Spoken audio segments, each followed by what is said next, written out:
Oke, jadi pada video kali ini saya pengen bahas salah satu komentar di konten channel RJD31 Media. Jadi komentarnya seperti ini ya, pembalap Spanyol dan pembalap Indonesia.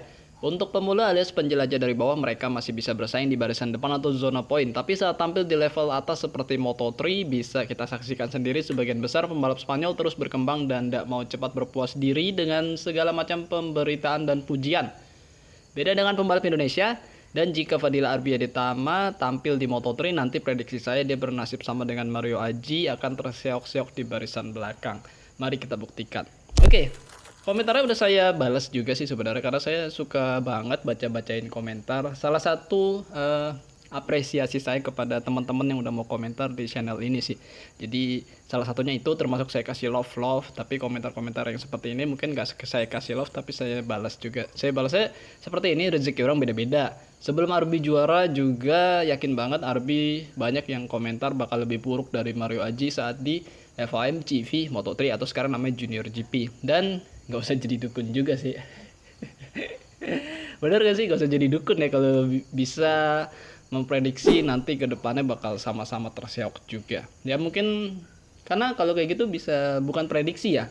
Kalau prediksi itu kan ada data-data dan juga faktor-faktor kemungkinan. Nah itu bisa diprediksi. Misalnya prediksi cuaca. Nah itu kan menggunakan data-data BMKG segala macam, itu namanya prediksi. Tapi kalau ramalan kan nggak ada data-datanya, cuma ngeramal aja gitu kan. Misalnya orang yang males kerja tapi diramal besok kamu bakal jadi jutawan gitu, logikanya di mana? Orang cuma rebahan main HP gitu kan, itu namanya ngeramal. Tapi kalau orang yang berusaha, dia kerja, dia mungkin berdagang ataupun dia mungkin bekerja dari AdSense gitu kan, dari channel YouTube ataupun Instagram atau dari ya apapun lah ya, blog segala macam, ya ada kemungkinan bakal bisa sukses, misalnya dapat pendapatan sekian karena memang dia sudah menjalani ikhtiarnya itu, kalau kita bilang. Nah ini kalau berbicara data-data prediksi ataupun ramalan, bedanya prediksi dan ramalan ya seperti itu. Oke, mungkin kalau buat saya, mungkin saya tanggapin ya, tadi udah saya tanggapin sebenarnya secara langsung, itu ya rezeki orang beda-beda.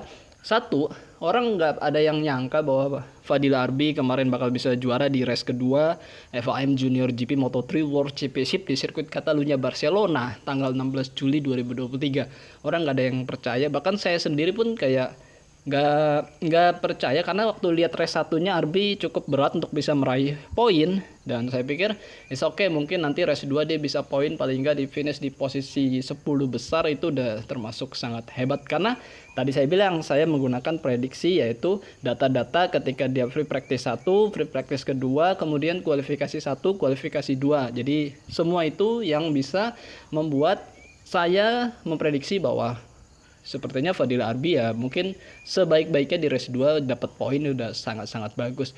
Tapi ternyata itu meleset dan jauh meleset dari perkiraan orang, prediksi orang.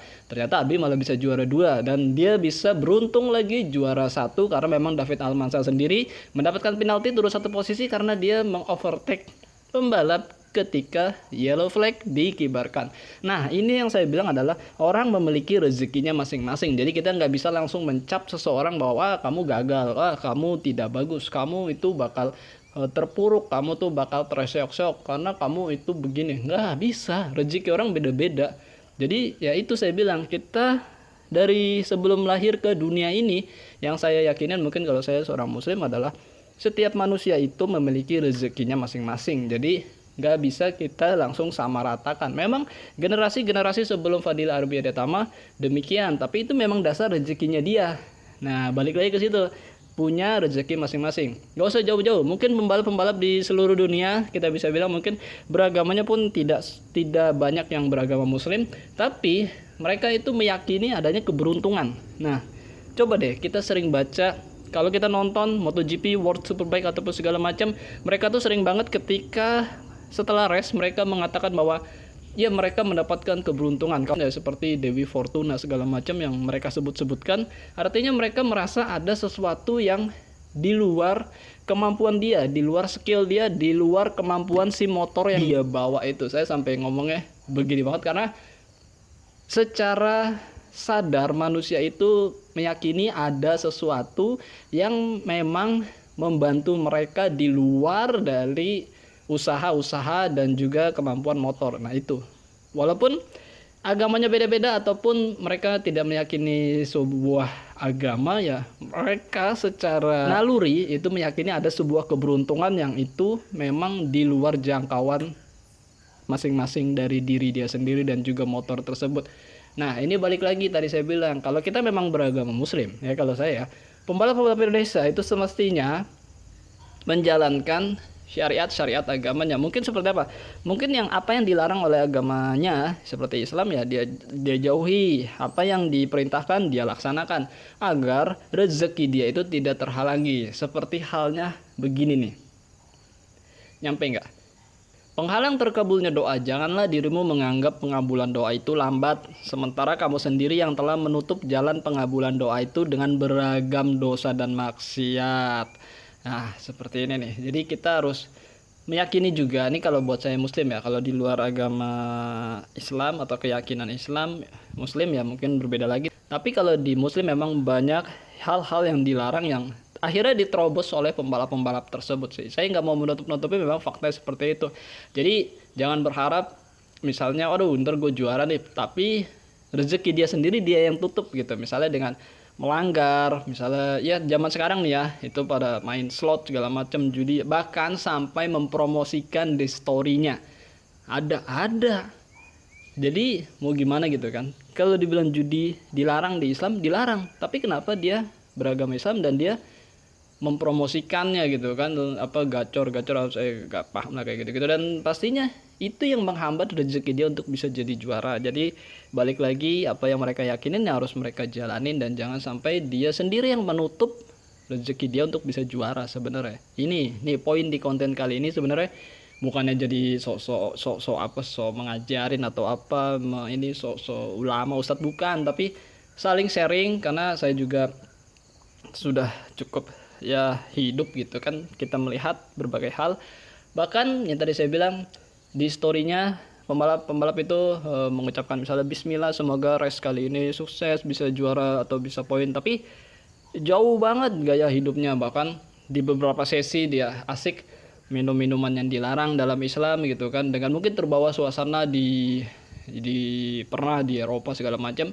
Jadi korelasinya di mana gitu kan? Korelasinya di satu sisi sebelum race dia bismillah seakan-akan meminta pertolongan kepada Allah Tuhannya, tapi di satu sisi dia melanggar, bahkan sebelum race dia asik aja mungkin tadi saya bilang minum-minum hal seperti itu. Saya nggak mungkin ini dosa-dosa masing-masing orang, karena kita semua punya dosa dan Allah yang menutup-nutupi dosa-dosa kita sendiri. Ada yang dibuka dan ditutupi, dan Allah tutup aib-aib kita.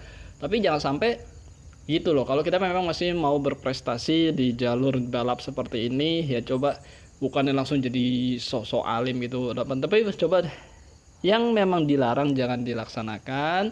Nah, kalau bisa sesuatu yang diperintahkan dilaksanakan agar beruntung. Nah, itu dia. Balik ke beruntungan menghampiri dirinya. Jadi rezeki itu tidak tertutup oleh kelakuannya sendiri. Ini udah pernah saya bahas ketika tahun 2021 konten seperti ini dan cukup rame. Beragam komentar, ada yang mungkin setuju, ya mungkin di luar dari agama Islam, ya mungkin wah pembalap luar negeri bukan muslim apa juara dunia aja.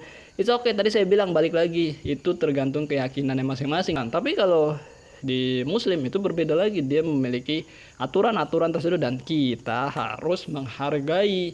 Kalau saya orang seperti itu lebih santai. Saya makanya punya teman agama Nasrani, Buddha, Hindu, bahkan yang tidak beragama, yang tidak pengen punya anak segala macam. Saya pikir oke, itu pilihan dia, keyakinan dia, dan yang penting adalah tidak mensiarkan, memaksakan dan menyalahkan keyakinan orang. Itu yang benar. Itu disebut toleransi gitu kan.